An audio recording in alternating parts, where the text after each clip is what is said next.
Last year on School of War, in the aftermath of the Munich Security Conference of 2025, we had Stephen Kotkin on the show to break down what J.D. Vance's barn burner of a speech meant for the future of the transatlantic relationship. Well, it's a year on, and Marco Rubio has given the big speech at Munich from the American perspective this year. We're going to talk about that today with our guests, Michael Baumgartner, a congressman who's on the scene in Munich, and also on the conversation about Iran that's playing out there, about Russia, and many other things besides. Let's get into it. It is a prescription for war, this Iraqi invasion of Kuwait. December 7th, 1941, a date which will live in infamy. The bloody experience of Vietnam is to end in a stalemate. We continue to face a grave situation in Iran. We shall fight on the beaches, we shall fight on the landing grounds, we shall fight in the fields and in the streets. We shall never surrender. Hi, I'm Brandon McLean. Thanks for joining School of War. I am delighted to welcome to the show today Michael Baumgartner. He is a congressman representing Washington State's 5th Congressional District. Before coming to Congress, he was a state senator. He's been a diplomat. He served in Iraq with the United States State Department. And we are talking to him now in Munich, where he has been attending the Munich Security Conference. Michael Baumgartner, thank you so much for joining the show. Aaron, it's great to be on. I'm a big fan of School of War, and it's fun to be on the show. You had a little difficulty getting out there to Munich, as I understand it. Yeah, that's right. So I was the only House Republican at the Munich Security Conference because the day before we were supposed to leave, the House decided to pull the plug on the CODEL. So the CODEL is an official congressional delegation. I'm a member of the House Foreign Affairs Committee and was one of the members invited to attend. But because there is a budget disagreement, so there's a partial budget shutdown on the Homeland Security budget, the House rules did not allow us to attend. Ironically, it did allow the Senate to attend. And so I made a split-second decision when I was in D.C. to still come in any event. So I personally purchased my ticket and took a very uncomfortable middle row seat trip with a kid kicking me along the way via Iceland. And so when we pulled in, there was about 6 U.S. government planes on the tarmac, but I was the only House Republican member who made it. There are about 5 House Democrats that did, including Nancy Pelosi and AOC. But it was a great trip, and I'm glad I came. Well, you know, Congressman, it is the people's house. So, the middle seat seems appropriate on some level. Yeah. And then so I understand you've been staying with essentially an old Iraq buddy there. Tell us about that, and tell us a little bit about your service in Iraq, actually, before we come up to Munich. Sure. Yeah. Kind of ironically, one of the ways that worked for me to come is actually the senior U.S. diplomat in Munich is an old Iraq buddy of mine, the Consul General here, Jamie Miller. He and I were in Baghdad for the Iraq surge. I was working in an office called Joint Strategic Planning and Assessment, JSPA. And Jamie was working in the political section of the embassy. And Baghdad was really the focus of the surge. And we worked together to put together an interagency team designed to suppress Iranian-backed insurgent groups in Baghdad, particularly in the kerosene and the fuel sector. So there's a group called Jaish al-Mahdi, which was a group of not very nice guys in doing bad things in Iraq. And Jamie and I worked together on that issue. So really the best part of the trip for me being in Munich was to catch up with Jamie. It was a wonderful conference, but it did not hurt that I actually had a place to crash since my official congressional delegation hotel room was pulled. So let's talk about the conference. We did an episode a year ago about the last Munich Security Conference, though not with a correspondent on the scene, I have to say. So you are an improvement in that regard. But we had Stephen Kotkin come on the show and talk about Vance's speech and sort of the impact it had with the Europeans. We're a year on now. A lot of water under the bridge between the Trump administration and the Europeans in that year. I feel like I've lived 5 years of foreign policy in the last year, maybe. It's a unique feature of both the first and second Trump terms. And, we can pick on any number of comments to sort of hook this to. I read the German Chancellor Merz's speech to the conference with great interest. And the basic premise of the speech was the old world is over. Here, in fact, I can even read. I'll just read the text because I have it here in front of me. This conference bears a somber motto: under destruction. This motto likely means that the international order, which rested on rights and rules, is on the verge of being destroyed. I fear we must state it even more clearly. This order, however imperfect it was, even at its best, no longer exists in its original form. You're on the ground, you're talking to the Europeans. Is that Mertz just speaking for himself? Is that a more widely shared attitude? What was the European attitude going into all this before Marco Rubio's speech? Well, I think, the Europeans know that they're in a tough spot. They have pretty anemic growth on their economy. They have real problems with their electrical grid. They have a demographic challenge, and they have militaries that really aren't capable at the moment, and they're going to be expensive to upgrade, and they don't really have a industrial base necessary to do that.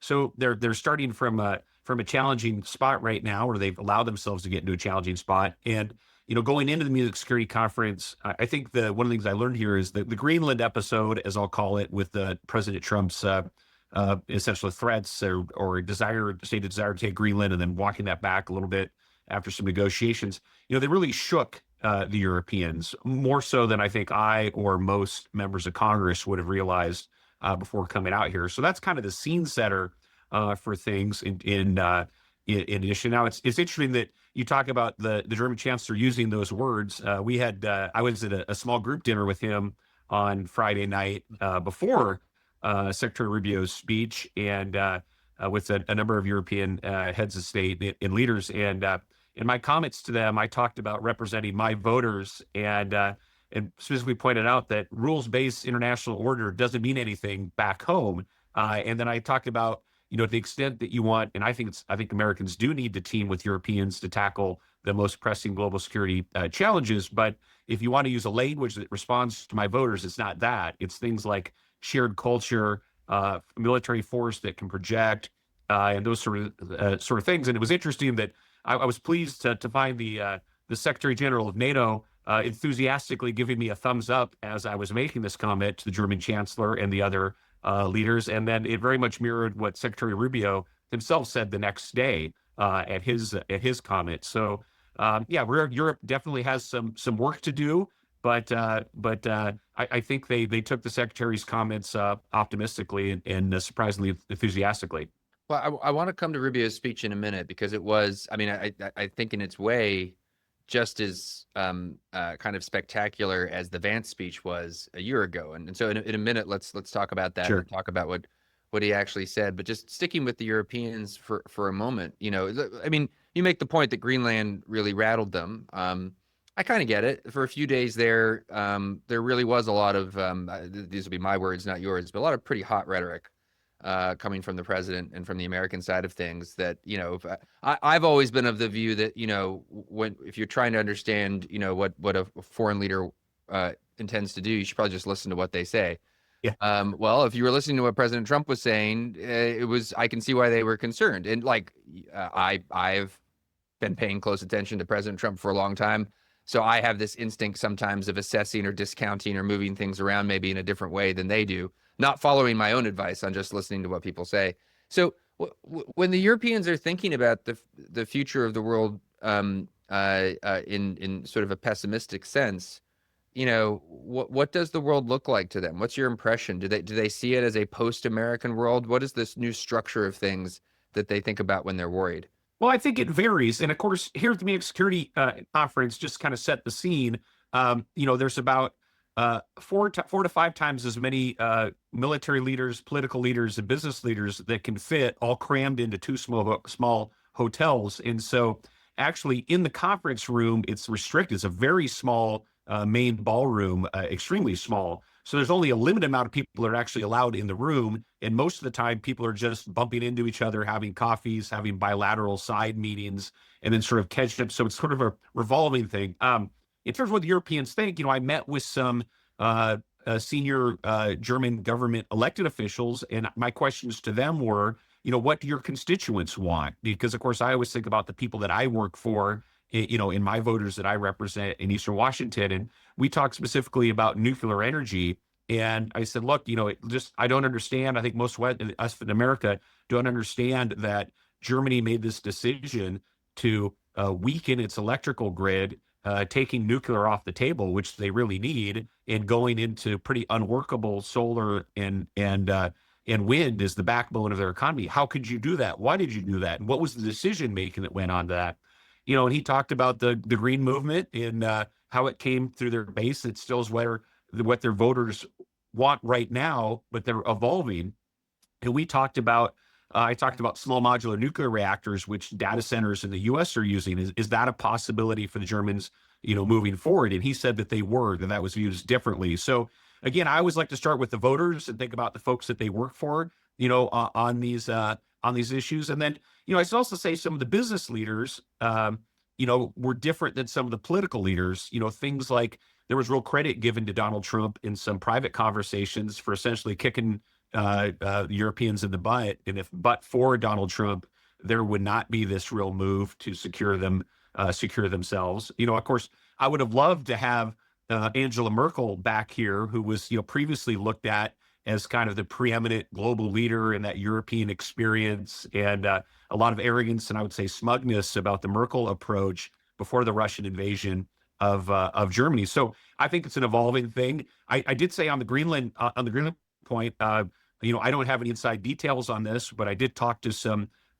fairly prominent folks on the European business side that seem to have a pretty good sense that we as Americans and through President Trump, Secretary Rubio, may have actually gained some things in the Greenland negotiation, some things I have not yet heard about. So that was some of the chatter on the sidelines, that there was actually, from the Trump negotiation standpoint, there may have been some additional measures granted to the U.S. and additional European activities promised. So it may have been an advantageous discussion as well too. So yeah, I wouldn't seek to speak for the entire European psyche, but I do like to start with what do their voters think and how are their elected officials revolving to that.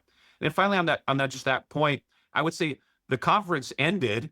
Well, we come back, but I just touched on this again. The conference kind of wrapped up with what I would say the traditional European NIMBY-PIMBY lefty kind of weenie view of the world, which I was surprised at, kind of the pre-current era, and it was very much.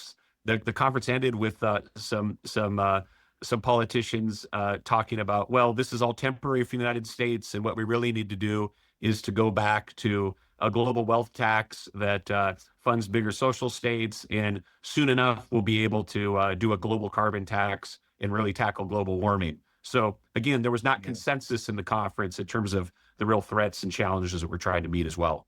I mean, without going into the weeds on the different policy issues you just cited, I mean, the notion that, right wing or Republican administration in America is no doubt temporary, and the pendulum will swing as it always does. But I mean, I've been paying attention to Barack Obama, Donald Trump, Joe Biden, and then Donald Trump again.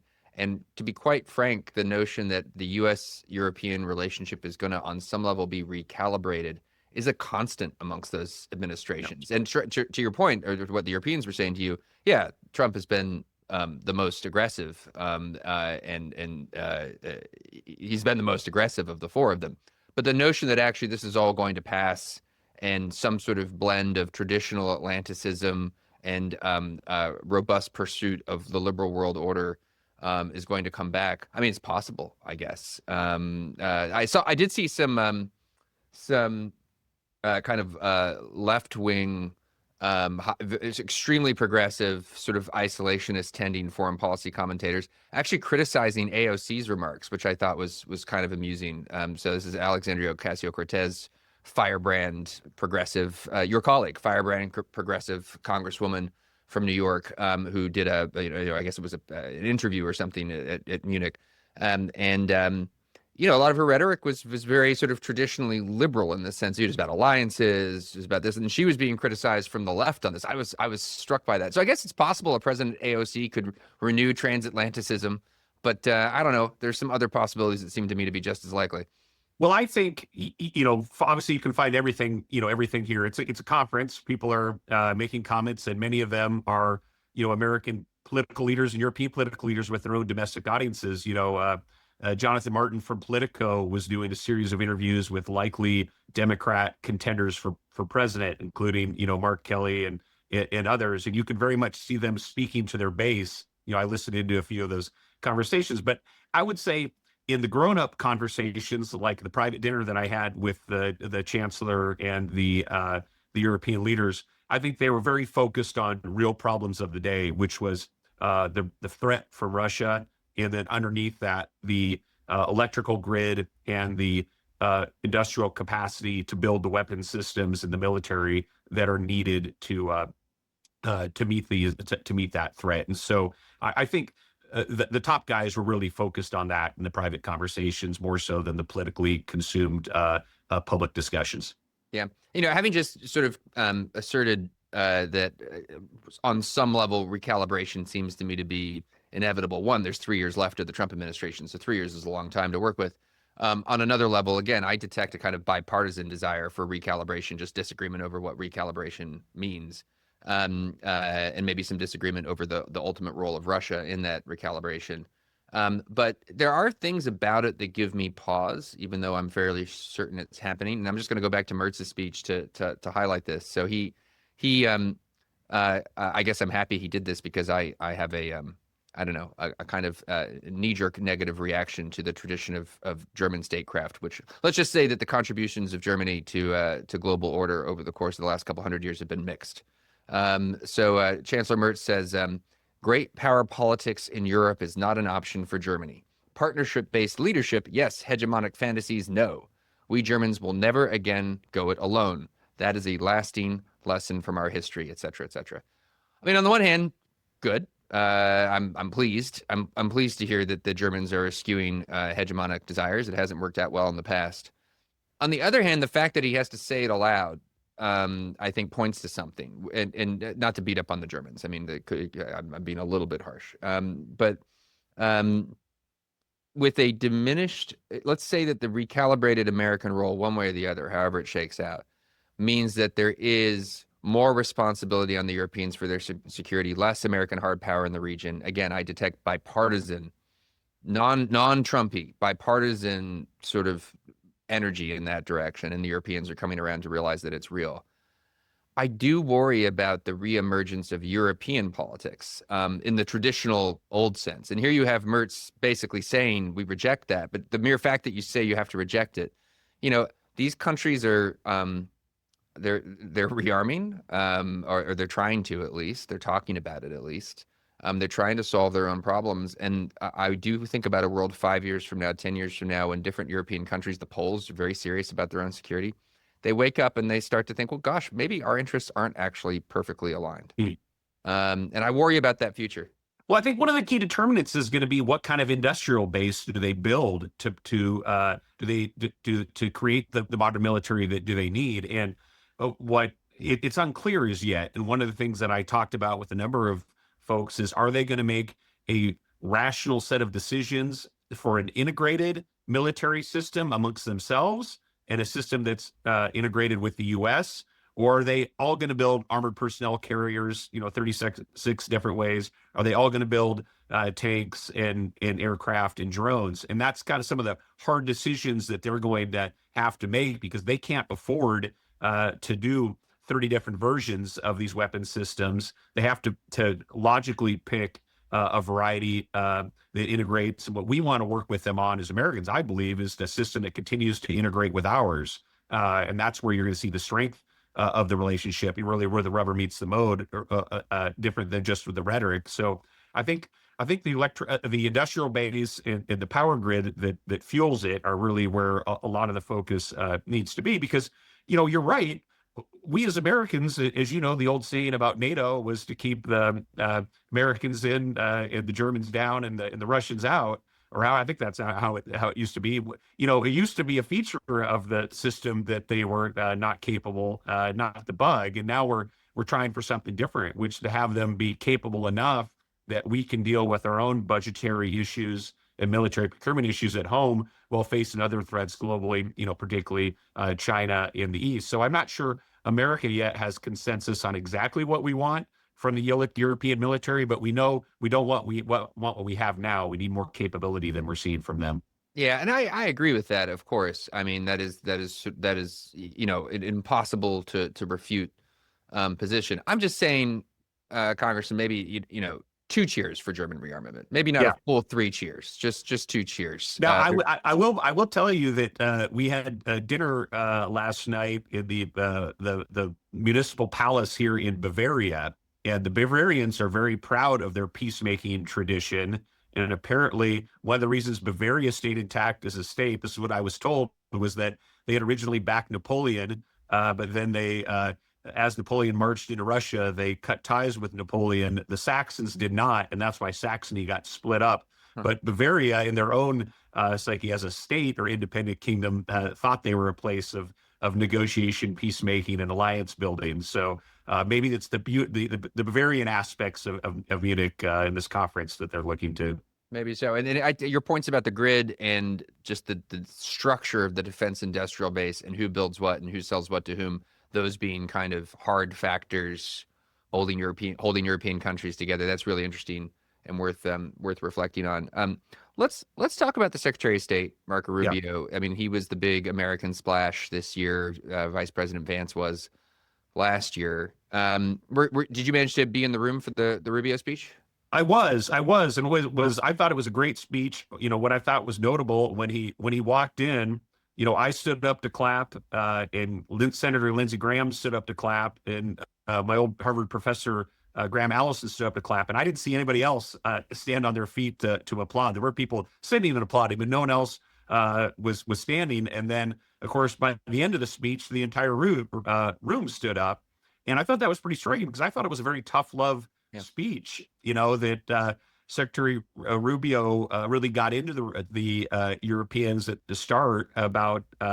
You know, it's not theoretical ideas or philosophical concepts that take people to war or cause common defense. You know, it's shared culture and heritage and real national interests that do.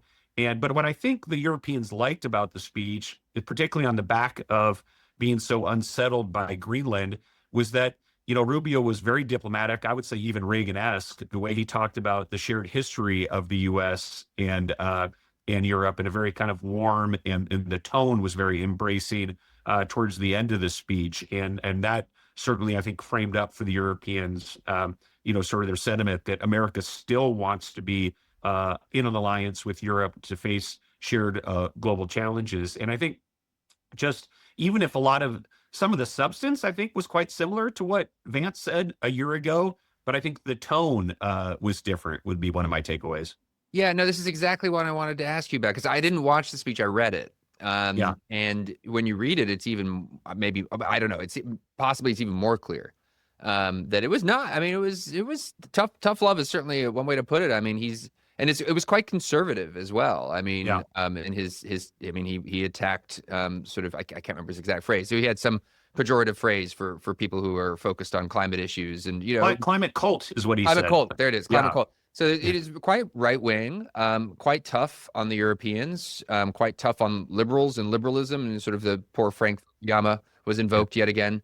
Because I mean, I really do wish people would actually read the book. It was a really interesting book, but indeed, history did not end, and it was silly that anybody thought that it did. So Fukuyama comes in for his time in the barrel again. It was a tough speech, and yet, I mean, the response was diametrically opposed to the response to Vance a year ago. I don't think it's just, you know, Stockholm syndrome and a year of getting used to the idea. I think, and maybe it is just style. You're right. Rubio ends with this sort of very warm, rhetorical kind of series of flourishes about the sort of enduring bonds of U.S.-European relations. But, you know, there is a demand in there, which is that we want a future with you, but it has to be on a new, perhaps renewed basis. Well, it was interesting that the speech, at the start of the speech, you know, there was a couple of of our senators sitting right near me as well. And when Rubio used the phrase climate cult, Sheldon Whitehouse got up and walked out, you know, and muttered in disgust. I think this comment was, "I've heard enough." And then, of course, you know, by the end, it was an entire room of Europeans standing up and applauding. But Secretary Rubio was very, if you listen to it or you read it, he talked about unfettered immigration being completely unworkable, and you know, that Europe needs to knock that off. He talked about the shared culture specifically, which to me, as a Republican, what I really heard in that was one, a needed lesson for Europe, needed comments, but also to me, it sounded like Secretary Rubio speaking to Republican-based voters as well too in his comments about culture and immigration and celebration of culture, not apologizing for culture, being proud of the West. And he talked about the great cathedrals and the great works of art. And I very much thought about the speech when I was walking around the Bavarian Palace for dinner last night, because it was the best of what we celebrate when we think of Europe, and the proud Europe rather than the apologetic in weak Europe. So yeah, it was tough love, and hopefully, and maybe it gave the Europeans a sense that there was much the way Donald Trump, they either outwardly or privately begrudgingly appreciate Trump for getting them from less than 2% of spending on GDP on military, that now above 2% and working towards 5%. Maybe in some ways for the Europeans, the fact that they have Secretary Rubio in such a demanding but inspirational way, I would say, saying that this is the pathway forward. Maybe it's something the European leaders can point to with their own politicians. But yeah, I think a real I probably had at least 10 or 15 of the attendees say, wow, that was so much different than JD Vance. And I thought to myself, was it really? Yeah. But it was not. It was certainly more on style and path forward than it was on substance. I'm going to go out on a little bit of a limb here and offer a pocket analysis of the substantive difference between the two speeches. And this is my analysis. I'm curious your take. I mean, there's obviously a tone difference, and that goes without saying. But I don't want to be too demeaning to the Europeans and say, you can just butter them up with some frilly language at the end, and then they'll clap no matter what you actually say substantively. Here's where I would assess the substantive difference to be, and because they're both Vance and Rubio were quite hard on the Europeans, but the substantive difference was, and I don't have Vance's speech in front of me, so unfortunately I can't quote it, but there was like a paragraph or two in it a year ago where he's talking about free speech, and how the Europeans have been bad on free speech, which frankly is just a fact. I mean, if you take the American perspective on free speech, the Europeans, generally speaking, are coming up short, to include in some shocking ways, depending on where you look. And the way Vance framed it when he talked about it, he made this analogy to the Cold War. And he talked about how, there was one side in that war that sort of stood up for free speech, et cetera, rights. And there was another side that was bad. And, dot. In other words, sitting here in 2025, the good guys and the bad guys, from my perspective, as the vice president of the United States, has flipped. Yep. And that's slightly putting words into his mouth, but that was the clear logical trend of that part of the speech. And so that's my take on the difference between the two speeches, which overlap tremendously in substance, was that the Vance speech was an ass chewing and the Rubio speech was a pep talk, ultimately, even though they both contained a fair amount of fairly critical content. Because the Vance speech, and they also the Vance speech kind of dangled Russia in a way that was, it got attention for sure. And the Rubio speech doesn't really. The Rubio speech, Russia doesn't really come up. I mean, it comes up implicitly in the sense of trying to get peace in Ukraine. China definitely sort of haunts the speech. Yeah. China came up over and over again. But anyway, that's my take. I'm curious. You feel free to respond to that, but also I am curious about just where China fits into the conversation about everything that's going on in Munich. Let me say, I think it was notable that that Vice President Vance applauded the speech of Rubio, on social media, and those two seem to have a great working relationship as well too. So multi parts of the own Republican coalition on things. I think to the credit of advancing our national security goals. That I had met with right after Rubio was the Chinese premier, and I was looking forward. I know it was Chinese premier, the Chinese foreign minister, but I had met with both of them when I was back in the fall. I was the first House Republican to go to China since 2019. No members of the House had gone to China since 2019. I went with a bipartisan delegation, and I was the only Republican that went back in the fall. I was looking forward to hearing that, but as I was waiting, one of our U.S. senators said, "Hey, come with us. We're going to go do something interesting."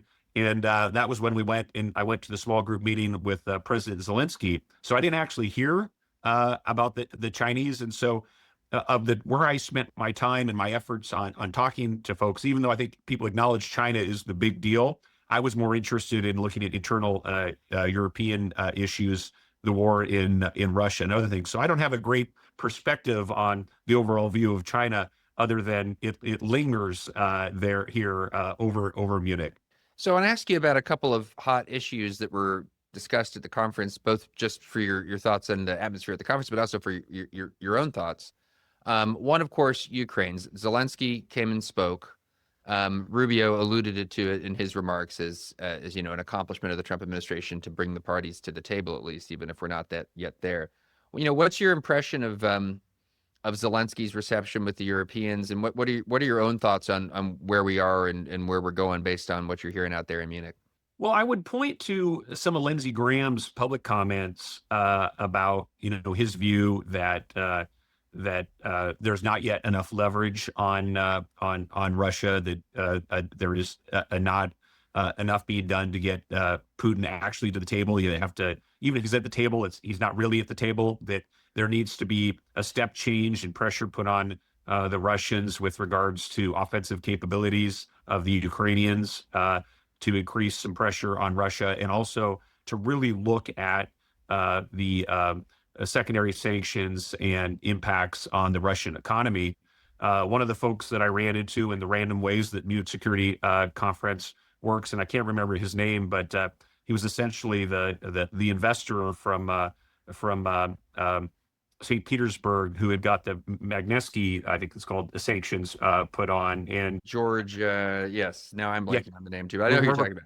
Yeah, but he had talked about his plan, which he was circulating, was, there's 8 refineries that refine Russian oil, and those specific refineries needed to be, and their owners need to be targeted with very pinpoint sanctions, and that would be the key to increasing pressure. It has been, I think, discussed publicly that Majority Leader Thune has agreed to, sometime in the next 2 to 3 weeks, put forward a vote on secondary sanctions. Of course, the measure itself would simply reiterate that President Trump has the power to do this, and so, but it's one that Senator Graham talks about most significantly. So, I mean, that's what's being presented here. In my own view, I think a lot. There needs to be additional steps taken to put some more pressure on Russia. I was in India last summer, and it was right after President Trump had announced the additional tariffs on India, and the Indians were, for lack of a better term, confused, saying, "Why are you doing this to us? We now have higher tariffs than you do on China, and we're supposed to be, your friends." And what I told them, I said, "Look, I'm not speaking for the administration, but we're struggling right now in Ukraine to bring that war to a close. We need to have all the help we can get. You're buying a lot of Russian oil at a discount price. What can you do? Demonstrate to the United States that you're going to be help solving the problem in Ukraine." And essentially, that's what's happened since then. You've seen those tariffs come down because there has been a reduction, not total reduction, but some reduction in Russian purchase of or Indian purchase of Russian oil. And I think those that are pushing the extra tariffs, the extra sanctions on oil, look at that as being more possible right now because the global oil price is lower than it has been in some time. And so its actual impacts on the global economy might not be as widespread. And of course, just speaking frankly, as a House Republican going into the midterms, there is what happens in the global economy will have impact on what happens in elections and who controls Congress, and so I'm not telling your viewers anything that doesn't get discussed in Washington, D.C., but, the global economy and global growth are important. So does this lower oil price globally, does that allow for some additional pressure to be put on Russia through its oil sector to try to actually get Putin to the table in a meaningful way? Same kind of question, but different country, Iran. As you know, we are... I was just saying in a different conversation that I feel like I've been transported in a time machine back to late May, early June 2025, where there was all this question about whether or not the Trump administration was going to do something about the Iranian nuclear program. There were negotiations with Iran. There was a lot of talk about diplomacy. The Israelis were clearly pulling us to intervene. And of course, rather spectacularly in June of 2025, we did with that strike, Operation Midnight Hammer, in the middle of the 12-day war between Iran and Israel. Well, here we are again. A lot of what I just said feels like it could apply right now. I know this was a subject of discussion there in Munich. Where are the Europeans on all this, and where are you?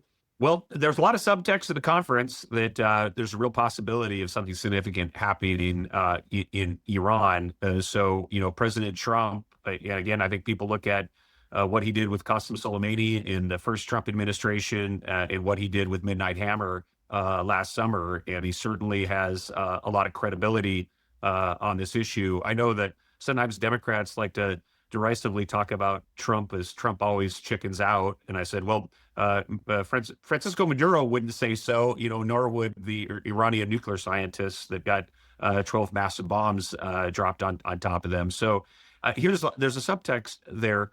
I think there's a strong confidence from speaking to people, including key Israelis, that the Iranian nuclear program was dealt a significant setback, but the Iranian ballistic missile program that can still reach out and touch folk across the region, that is being rebuilt in earnest and still exists in earnest. And the question that we have to ask ourselves, and again, I'm not in the administration, I'm a freshman member of Congress, albeit one with a keen sense of an interest in foreign policy. But the question is, how do we leverage the current situation to advance U.S. interest? And if there was a way to get that ballistic missile program reduced significantly, that's what the key U.S. interest at the moment.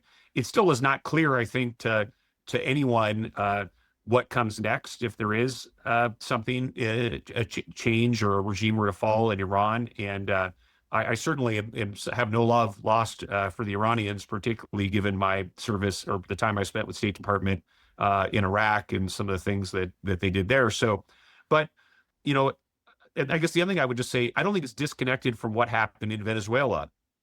And there was a sense in my conversations with Secretary Rubio that the Venezuela plan so far is working very well. And that was to have coercive diplomacy with Venezuela, and then to look at changes in their economy to incentivize better economic behavior. Obviously, Iran is a much more challenging problem set than Venezuela. They're both very significant, and the administration has their hands full with a lot of different issues. But I think there's a lot of confidence in what's gone on in Venezuela so far. So could that be a model for what is the next step in Iran? Yeah, it does seem to me that the fundamental logic of this moment is, again, still quite similar to last summer, even though, as you point out, the nuclear program is in much the Iranian nuclear program is not what it once was at the moment. But there is a deal, right, that maybe the most vociferous Iran hawks in the United States or Israel would not be happy with. But there is a deal that ends the nuclear program, that dismantles the ballistic missile program. And maybe you add a couple more things to that, and it's actually in its structure enforceable, verifiable, etc.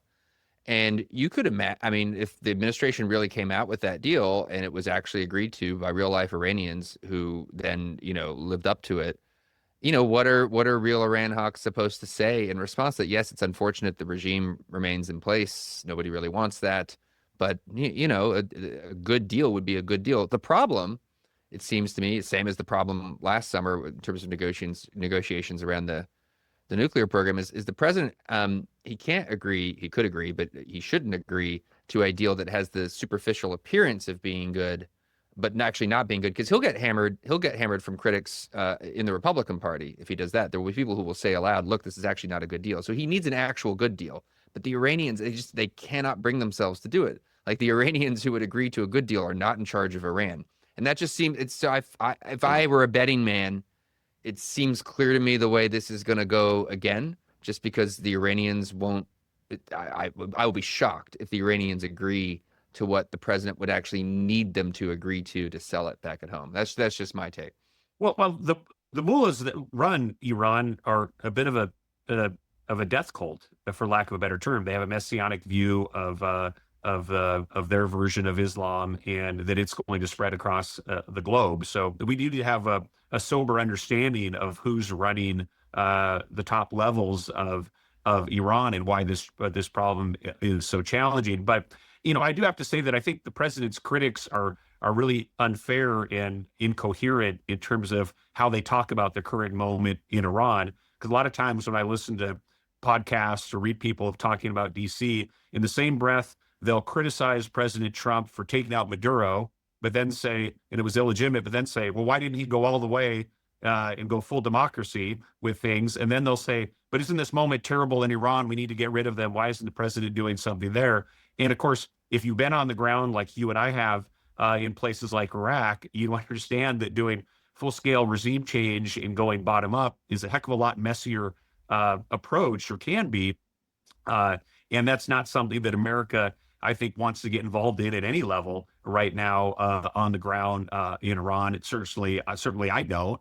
But so I think, the Venezuela approach of what are key U.S. interests, how do we advance that U.S. interest in a lockstep, in a logical fashion that continues to present options that you can then decide from in a methodical way. I think there's some steps that can be done there in Iran. But, if you just look at the military assets moved into the region, those give us options, because what if there is something that happens next in Iran is likely very bloody and messy, because if that regime feels threatened, they're sending those missiles, those ballistic missiles, back into Israel and potentially across the region in the Gulf if their regime feels threatened. And so I think an approach like was done in Venezuela would be, if that were possible, that would be the best next reasonable step that one could take. And so, but again, it is a challenge. But